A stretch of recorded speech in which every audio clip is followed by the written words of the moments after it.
Assalamualaikum warahmatullahi wabarakatuh.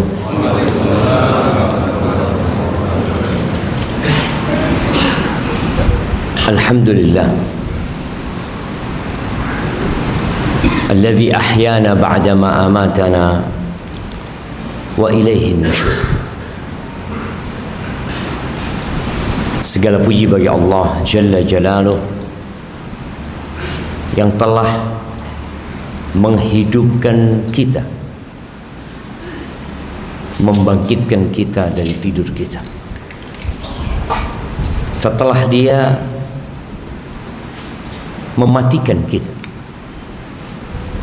Kita tahu orang tidur itu seperti mati.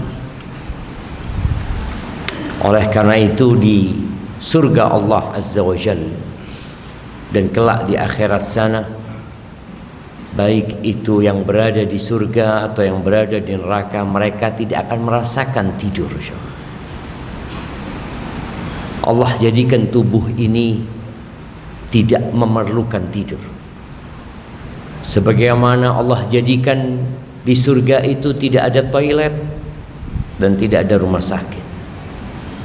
Disitulah tempat bersenang-senang yang sebenarnya.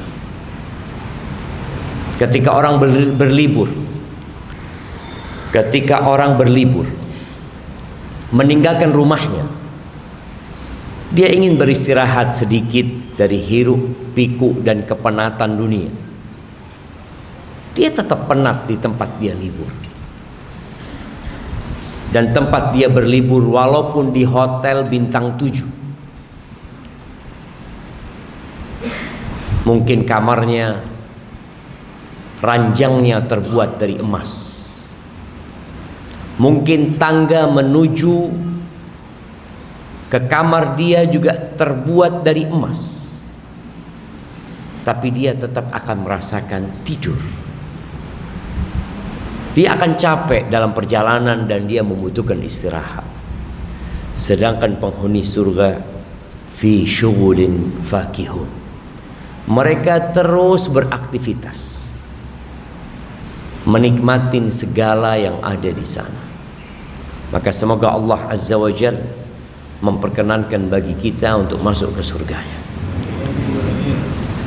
Allahumma salli wa sallim ala abdika wa rasulika sayyidina wa maulana Muhammadin wa ala alihi wa ashabihi ajma'in. Amma ba'd. Kisah Jabir bin Abdullah yang dia mendengarkan sebuah hadis dari seseorang, lalu dia ingin memastikan untuk mendengar hadis itu langsung dari sahabat yang mendengar dari Rasul sallallahu alaihi wasallam.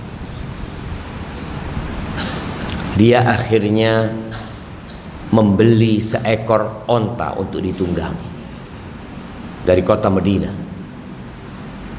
Lalu dia letakkan perbekalan dia di atas onta tersebut. Dia berjalan selama 1 bulan dari kota Madinah ke Syam, ke Damaskus.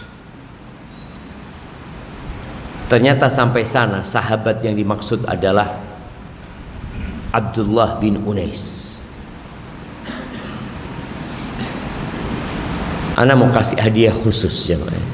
Siapa yang tahu dengan Abdullah bin Unais? Apa keutamaan dia?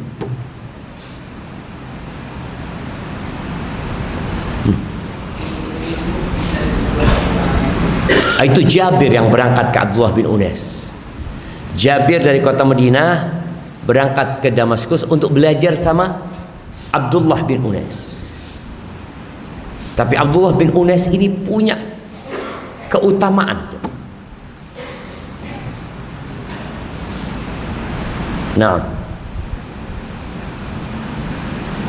Abdullah bin Unais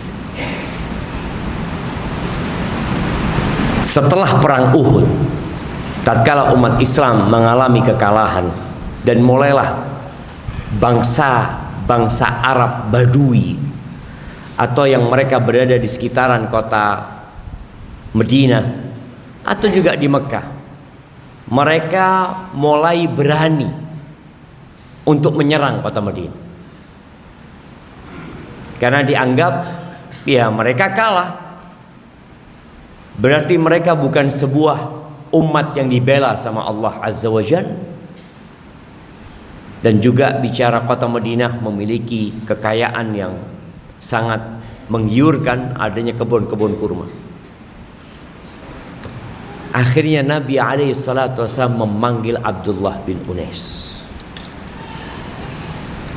Dipanggil Abdullah, kata dia.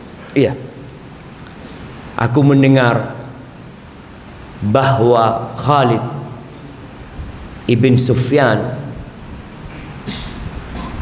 Al-Hudhali, kalau nggak salah, dia telah memprovokasi orang-orang untuk menyerang dan membunuh, untuk menyerang kota Madinah. Engkau habisi dia, engkau bunuh dia. Satu orang. Jadi kalau kita lihat pasukan yang dikirim sama Nabi SAW tidak selalu banyak. Ada kadangkala jumlahnya 30 orang, ada yang 10 orang, ada yang 70 orang, ada yang 300 orang. Ini untuk misi ini Nabi SAW mengirim satu orang, Abdullah bin Unais. Kata Abdullah bin Unais, sifhu li ya Rasulullah, engkau gambarkan tentang Khalid ini seperti apa. Nabi tidak menyebutkan dia itu tinggi, dia itu putih, wajahnya seperti, enggak. Nabi alaihissalatu mengatakan, idza ra'aitahu, kalau engkau melihat dia, engkau akan merinding. Abdullah bin Unais ini enggak pernah takut sama orang. Di beberapa riwayat dikatakan ka'annaka ra'aita syaitan. Engkau kalau ngelihat orang ini, engkau seperti ngelihat syaitan. Pokoknya merinding.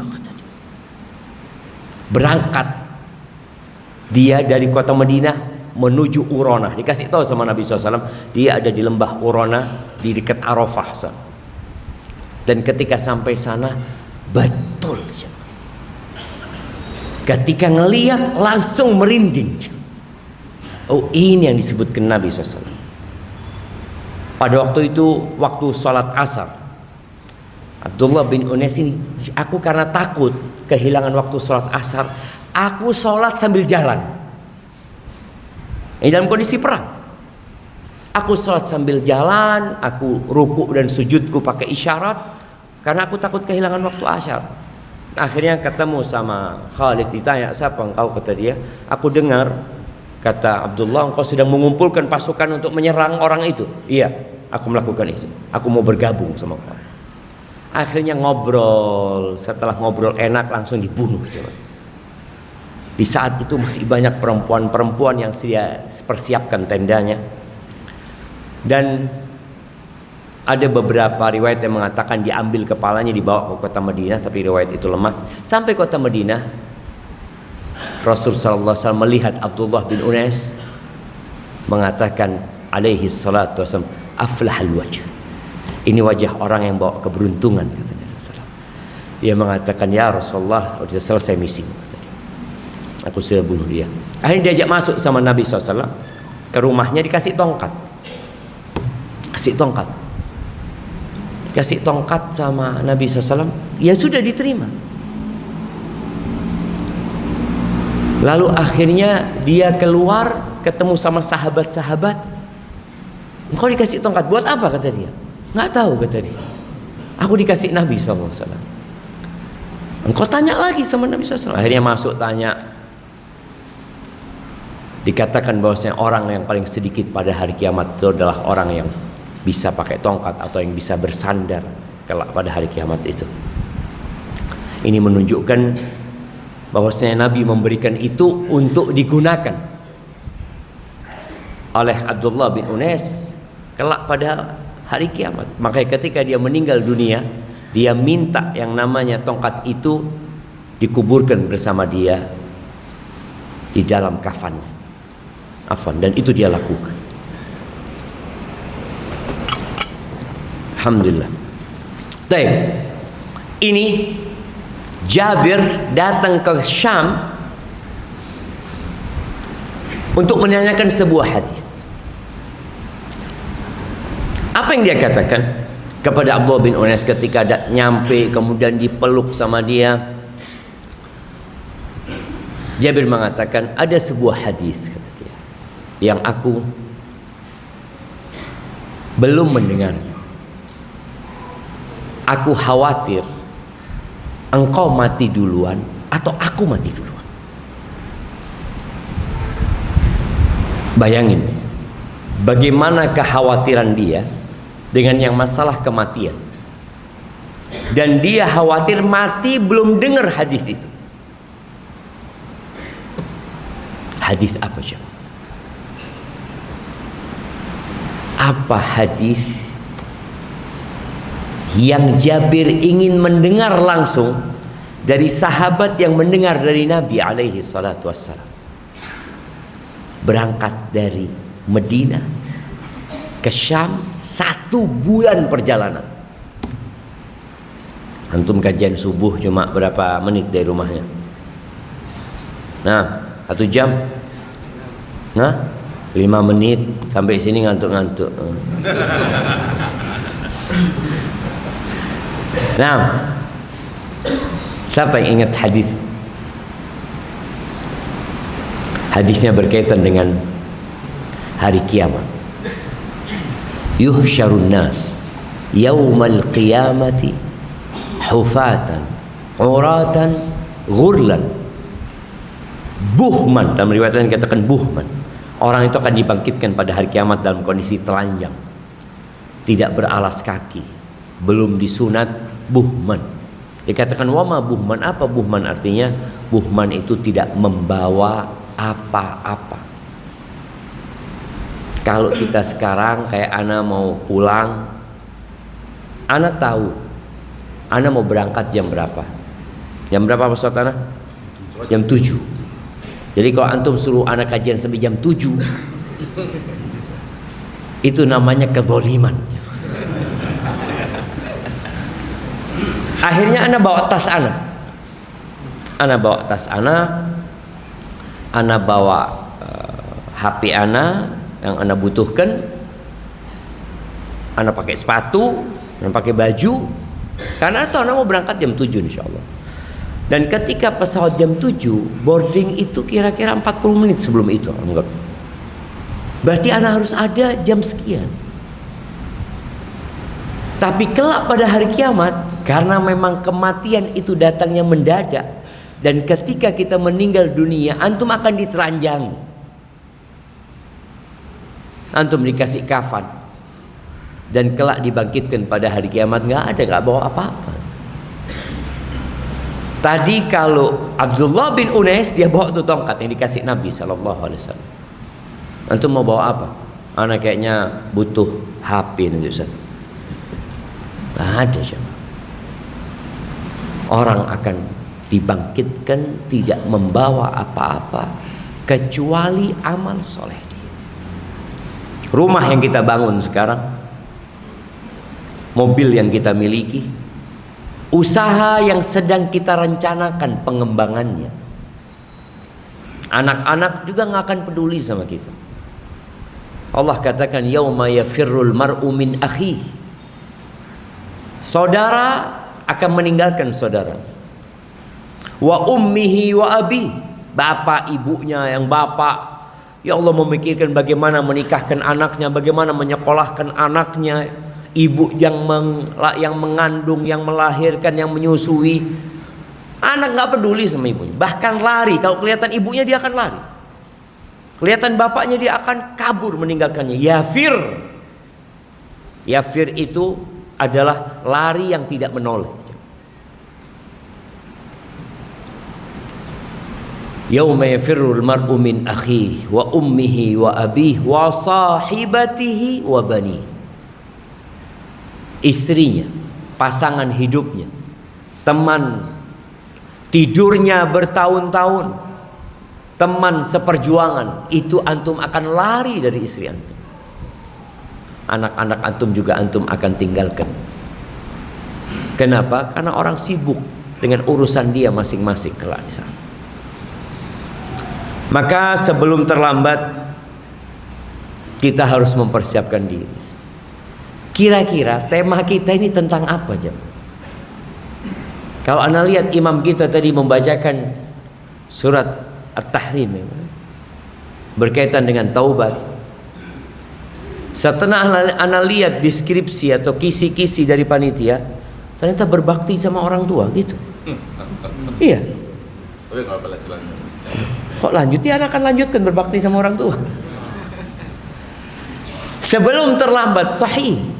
Karena bicara amal, tadi Anda sampaikan bahwasanya pada hari itu orang tidak membawa apa-apa kecuali amalan dia. Kalau amalan dia baik, itu yang akan dia bawa. Kalau buruk, itu yang akan dia bawa.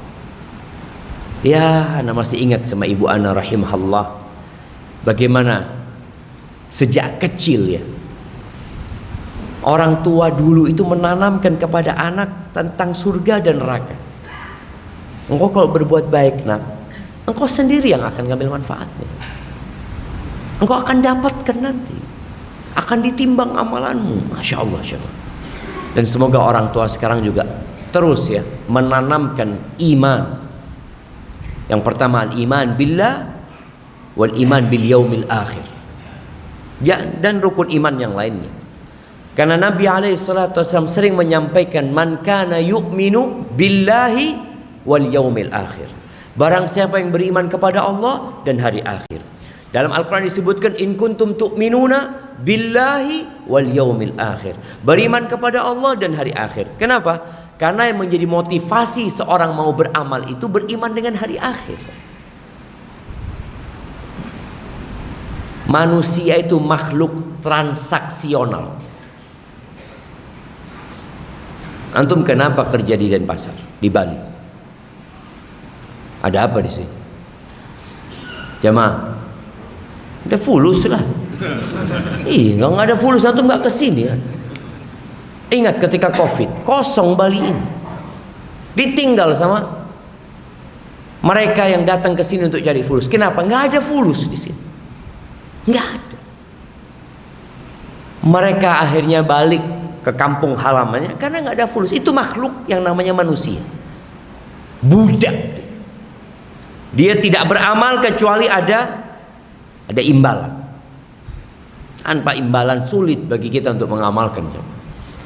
Tapi di antara semua amalan, ternyata yang paling indah itu setelah beriman kepada Allah adalah berbakti kepada orang tua.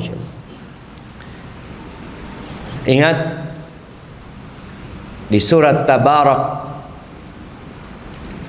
yang dianjurkan untuk sering kita baca, yang insya Allah kelak akan memberikan syafaat kepada orang yang membacanya, akan menyelamatkan seorang hamba dari azab kubur. Allah mengatakan alladzi khalaqal mauta wal hayata liyabluwakum ayyukum ahsanu amala. Untuk menguji, dialah yang menciptakan kematian dan kehidupan. Untuk menguji siapa di antara kalian yang paling baik amalannya. Bukan yang paling kaya, bukan yang paling bagus mobilnya, bukan yang paling banyak anaknya, bukan yang paling banyak istrinya, bukan. Tapi yang paling baik amalannya. Seorang hamba ketika belum tertarik untuk mengkaji ilmu, biasanya pertanyaan dia itu, Ustadz, ini boleh enggak? Ini diperintahkan atau tidak? Tapi ketika dia sudah mulai belajar, sudah mendalami, pertanyaannya berubah. Pertanyaan dia akan menjadi, Ustadz, mana yang lebih baik? Mana yang lebih utama? Udah naik jamaah. Kalau dulu hanya untuk mengamalkan, sekarang enggak. Ana punya umur enggak panjang, Waktu ana sedikit, sedangkan amalan ini banyak. Ana harus pilih mana yang terbaik. Betul, kita harus memilih.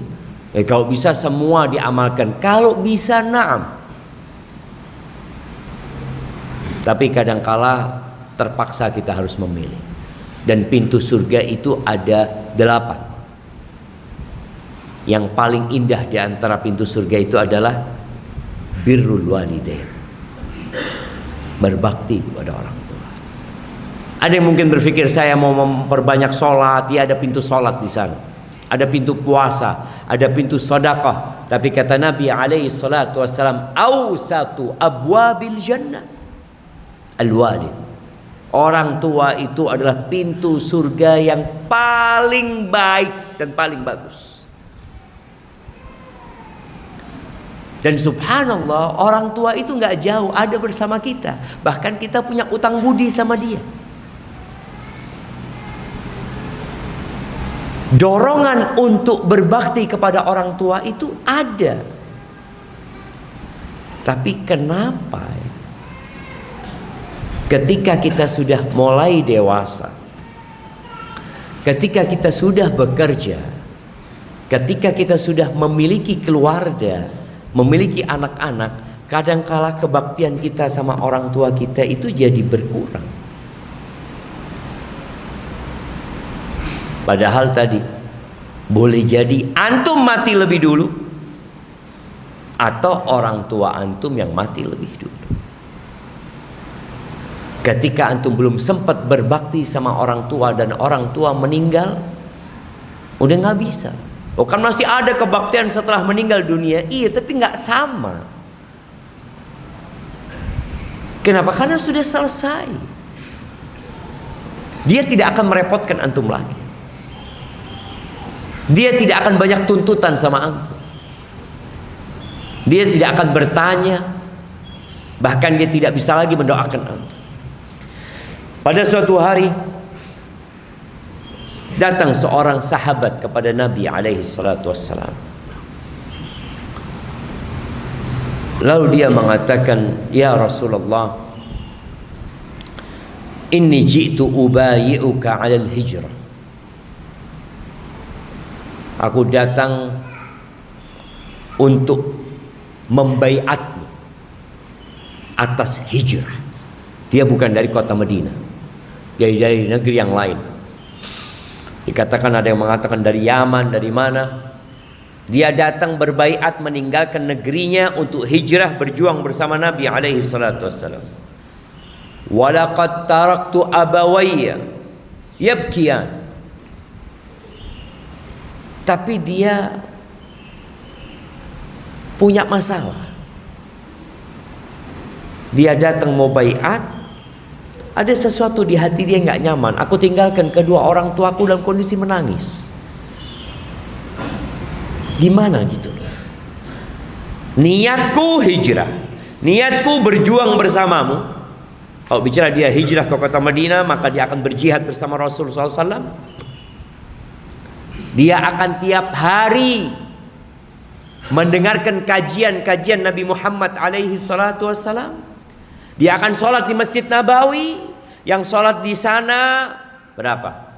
1000. Ada banyak kemuliaan ketika dia hijrah.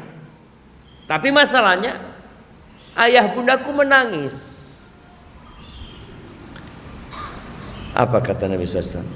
Irji ilaihima. Pulanglah engkau kepada keduanya. Fa'adhikhuma kama abkaitahu. Engkau bikin keduanya tertawa sebagaimana engkau telah membuat keduanya menangis. Rawahun Nasai. Bayangin jamaah. Ini sahabat kehilangan banyak fadilah. Fadilah bersama Nabi SAW, fadilah berjihad bersama Rasulullah SAW, fadilah tadi tinggal di kota Madinah, sholat di Masjid Nabawi, mendengarkan nasihat-nasihat Rasul SAW. Tapi ternyata semua fadilah itu kalah dengan fadilah berbakti sama orang tua.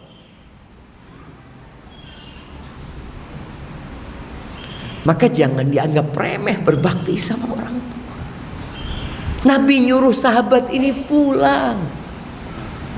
Pulang sana. Sebagian kita hijrah merantau meninggalkan orang tuanya hanya untuk cari uang. Boleh kalau orang tua antum mengizinkan. Tapi kalau berat ya, kadang kala orang tua ini karena anaknya maksa. Lalu kata abahnya, iya bismillah nak, kalau itu mau. Nih sahabat maunya dia disuruh balik sama Nabi SAW. Bukan untuk cari harta, untuk mencari surga Allah Azza wa Jalla. Ada apa kalau cari surga kita jauh-jauh, sedangkan surga itu ada di rumah, di tempat tinggal kita. Ahibati billah, Abdullah bin Mas'ud, salah satu sahabat yang banyak meriwayatkan hadis. Bahkan Nabi SAW menyampaikan kepada para sahabatnya yang ingin mendengarkan Al-Quran itu segar sebagaimana diturunkan, maka hendaklah belajar kepada Abdullah bin Mas'ud.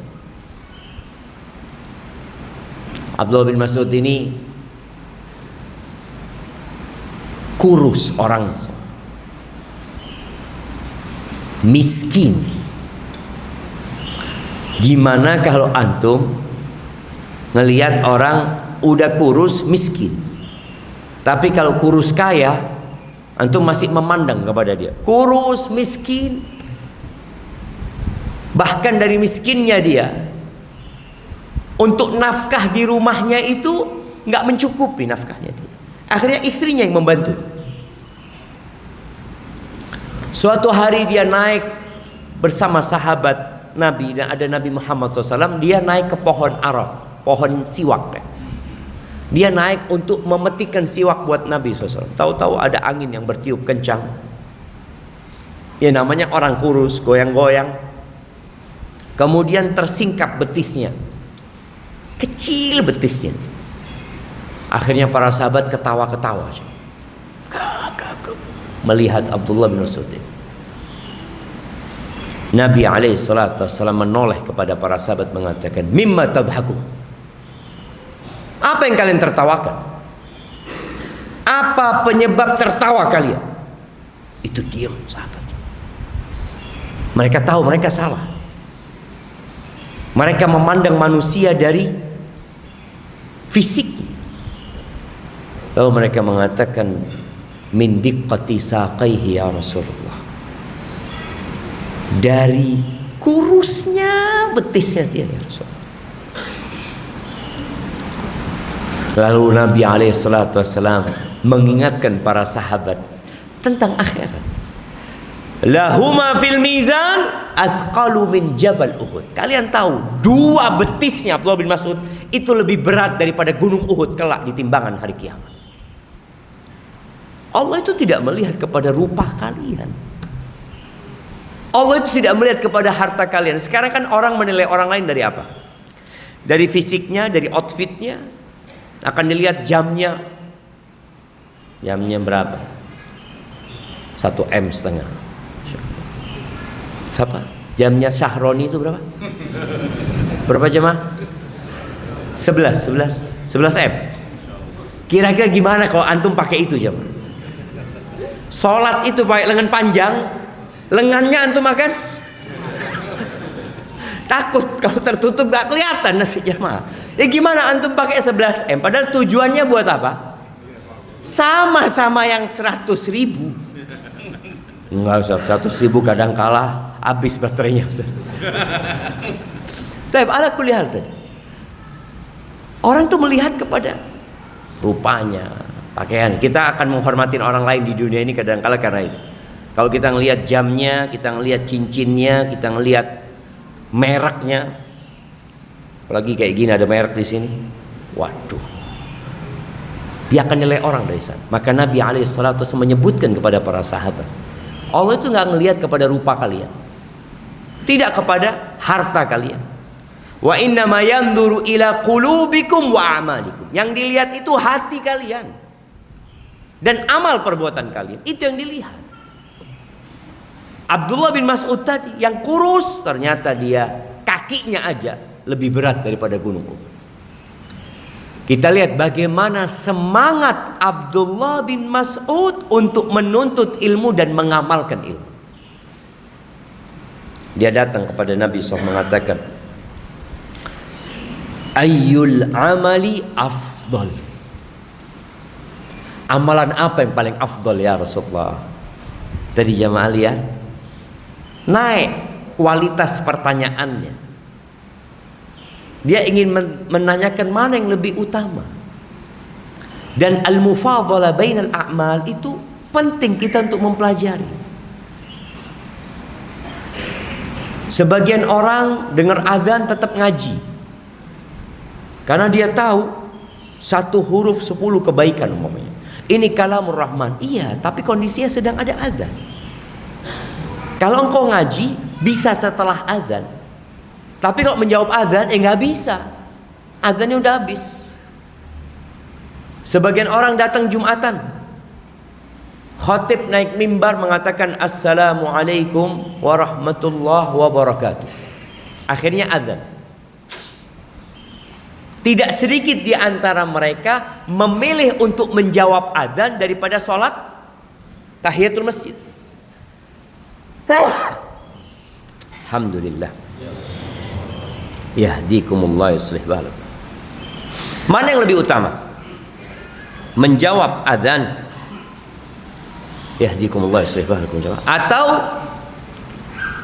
sholat tahiyatul masjid? Sholat. Kenapa?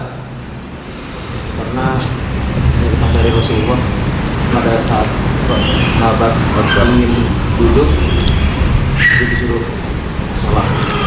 Karena perintah Rasul Sallallahu Alaihi Wasallam ketika sahabat mau duduk disuruh sholat. Tuh pernah kasih hadiah, Fadl. Masya Allah.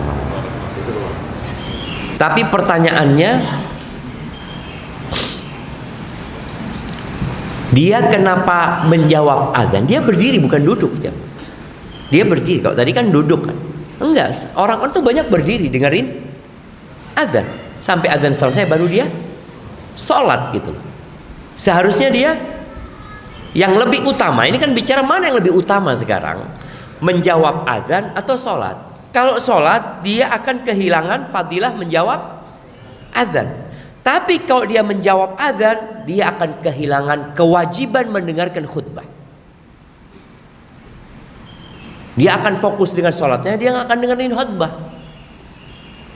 Maka di sini para ulama menyebutkan yang lebih utama adalah sholat. Beda dengan orang yang datang ke masjid udah telat, khotib sudah ceramah. Kalau ini kan dia udah telat, tapi khotibnya belum ceramah. Kalau khotibnya sedang ceramah antum datang, ya antum sholat. Karena memang di sini ulama menyebutkan sebagian bahwasanya tahiyatul masjid itu sebuah kewajiban. Kalau sebagian mengatakan tidak. Tapi intinya Nabi SAW nyuruh orang yang masuk telat untuk sholat. Dia akan kehilangan khutbah, iya. Tapi dia tidak kehilangan sholat. Ini menunjukkan bahwasanya antara mendengarkan khutbah dengan sholat tahiyatul masjid pada saat khutbah lebih utama sholat tahiyatul masjid.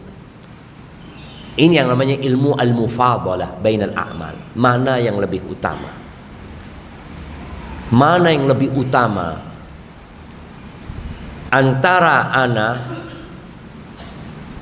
berinfak untuk membangun masjid atau ana membagikan uang kepada keponakan anak yang mau sekolah dan tidak mampu. Kalau orang berpikir, loh, yang membangun masjid itu akan Allah bangunkan istana dan rumah di surga. Kalau keponakan kan apa fadilahnya Ustaz?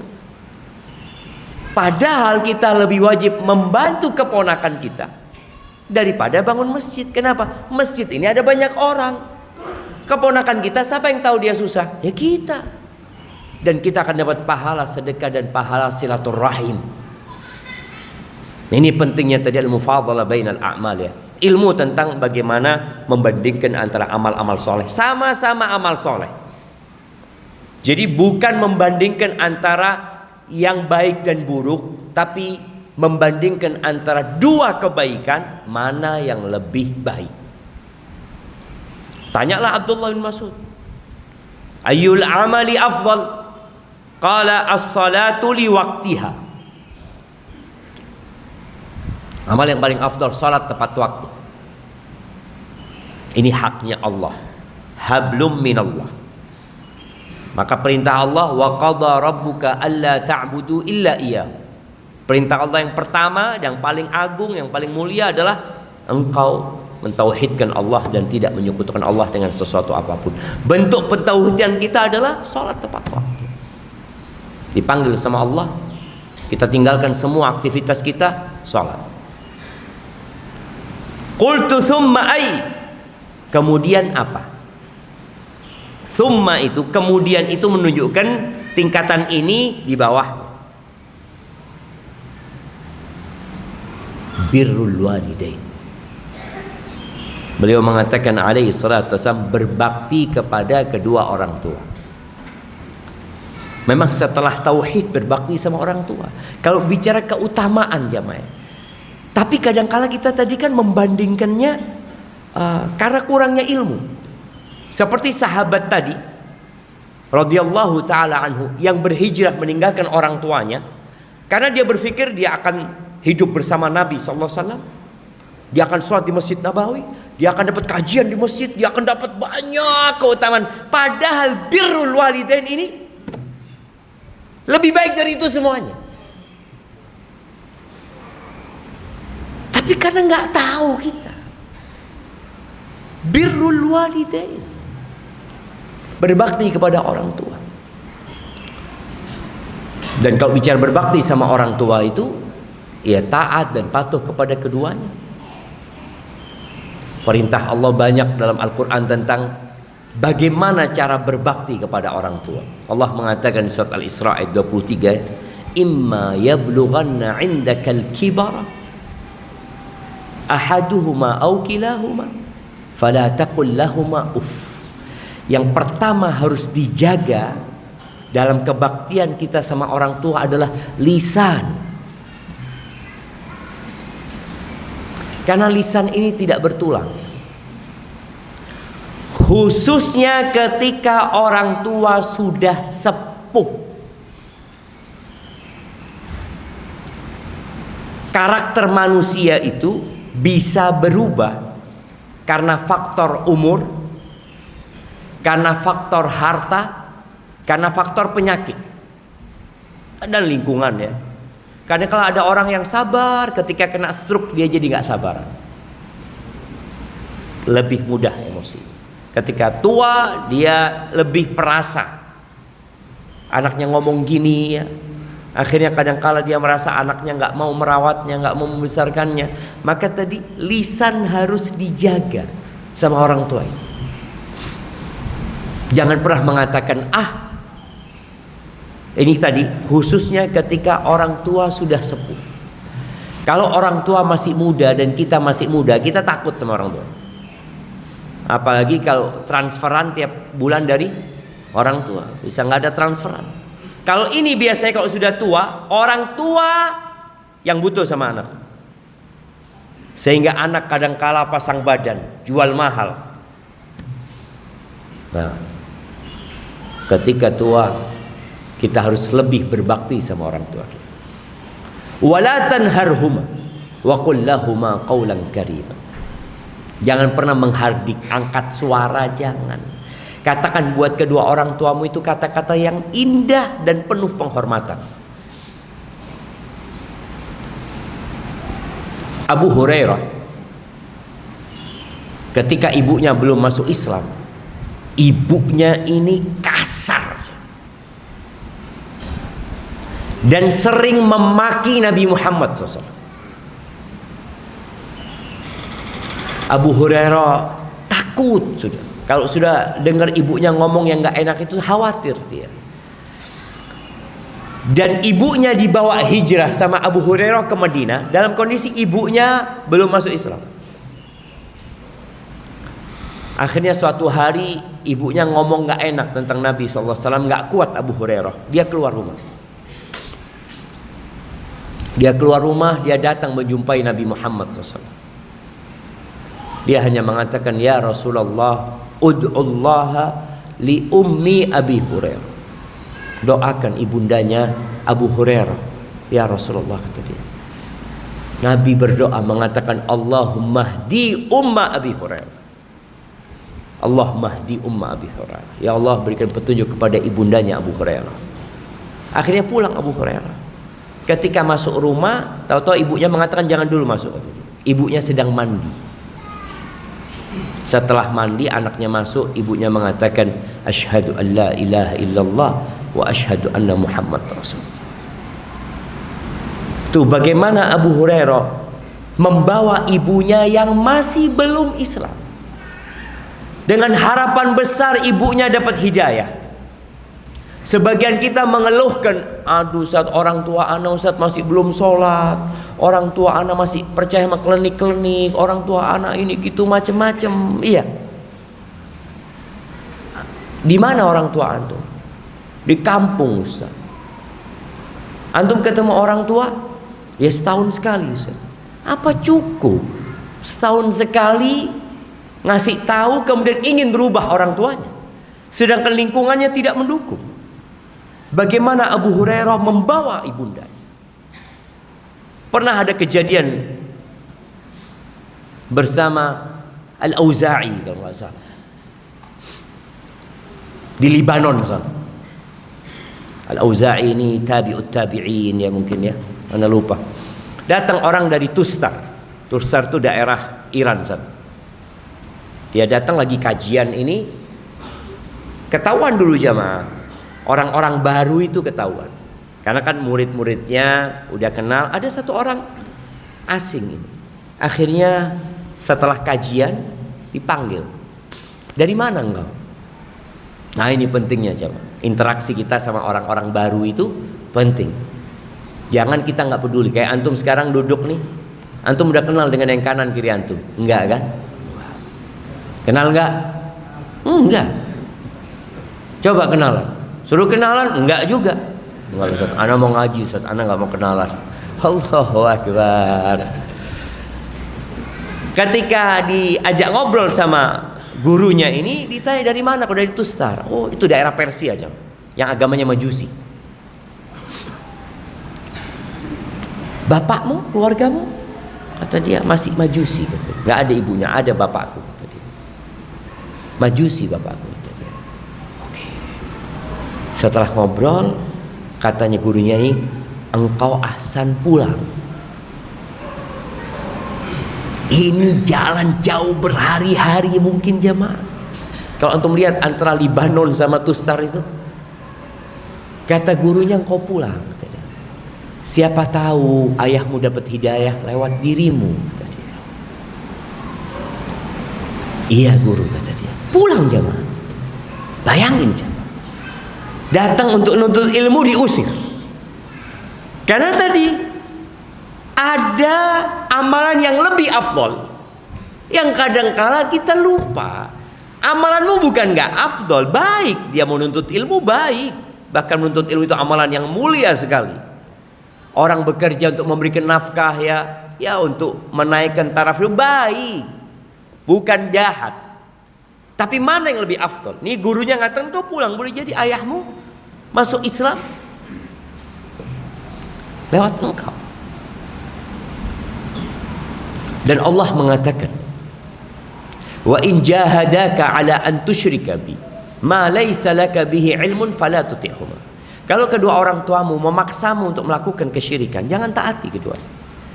Tapi apa perintahnya Allah? Wa sahib huma. Sahib huma, temenin keduanya. Jangan ditinggal. Ditemenin. Dampingi keduanya fid dunya ma'rufah, di dunia dengan cara yang baik. Tadi boleh jadi dapat hidayah lewat engkau. Akhirnya pulang. Sampai kampungnya setelah berhari-hari ternyata ayahnya sakit. Akhirnya dirawat ayahnya sama anak ini. Dirawat terus ya. Ayahnya tanya, nak, agamamu apa sih nak? Wallahi jemaah, nggak ada agama yang memerintah untuk berbakti kepada orang tua seperti Islam. Akhirnya ngomong, Islam ayahku, kata dia. Terus berhari-hari, kok ayahnya tertarik ketika lihat anaknya berbakti ini. Lalu dia ngomong, nah ayah ingin masuk Islam lah. Akhirnya ayahnya ini bersyahadat, setelah itu meninggal dunia aja. Itu yang kadang-kala kita belum berbakti sama orang tua kita, merasa sudah berbakti. Kapan kita mendampingi kedua? Kita sibuk dengan pekerjaan kita kadang. Anak ingat dengan satu kejadian, ada salah satu tokoh besar dari kalangan, dari Ormas Nahdlatul Ulama ya dia. Ketika anak naik pesawat dari Surabaya ke Jember, dulu ada pesawat. Tahu-tahu ada orang sepuh datang, dia mau cium tangan anak tangan. Anak angkat tangan anak tarik ya. Ustaz, anak boleh duduk sini Ustaz. Nah, dia duduk sama dia, cerita, Ustaz, anak ini alhamdulillah Ustaz, sejak dengar kajian Ustaz, kata dia, anak tiap 2 pekan pulang dari Jakarta Ustaz, untuk jumpai ibu anak. Alhamdulillah ada pesawat, anak berangkat hari Sabtu, Ahad anak balik, kata dia. Ibu anak sudah 70 tahun Ustaz. Ibu anak nggak mau anak ajak ke Jakarta. Ya sudah, anak dulunya datang itu mudik aja Ustaz. Atau kalau ada acara pernikahan atau apa, sisanya nggak pernah. Kadang-kala orang mengatakan, aku nggak punya waktu. Waktumu itu untuk berbakti sama orang tua. Dan orang yang berbakti sama orang tua itu akan diluaskan rezekinya, dipanjangkan umurnya, ditambah waktumu. Tapi kadang-kala kita enggak, kita ngitungnya itu duniawi banget. Ahibati fillah, Allah Azza wa Jalla itu dapat memberikan berkah kepada waktu antum, sehingga kerjaan 3 hari bisa dilakukan 1 hari kalau Allah berkehendak. Kayaknya waktu anda sudah habis ya, maaf. Tapi tolong tadi usahakan untuk berbakti sama orang tua, apalagi yang orang tuanya di kampung ya. Ketika antum punya kesempatan untuk pulang, wallah antum sedang mengamalkan amalan yang afdal. Setelah itu sahabat Abdullah bin Mas'ud tanya lagi, qultu thumma ay? Setelah itu apa? Al jihadu fi sabilillah. Baru jihad di jalan Allah. Maka setelah antum dengar hadis ini, ya tolonglah kita berusaha untuk berbakti kepada orang tua kita dengan segala yang kita milikin ya.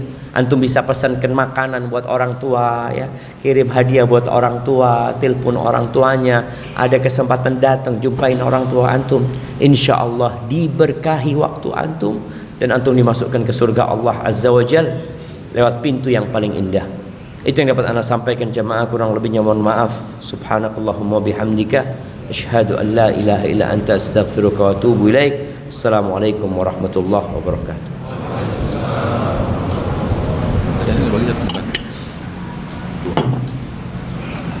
Nah, ana mau kasih hadiah buat yang paling tua.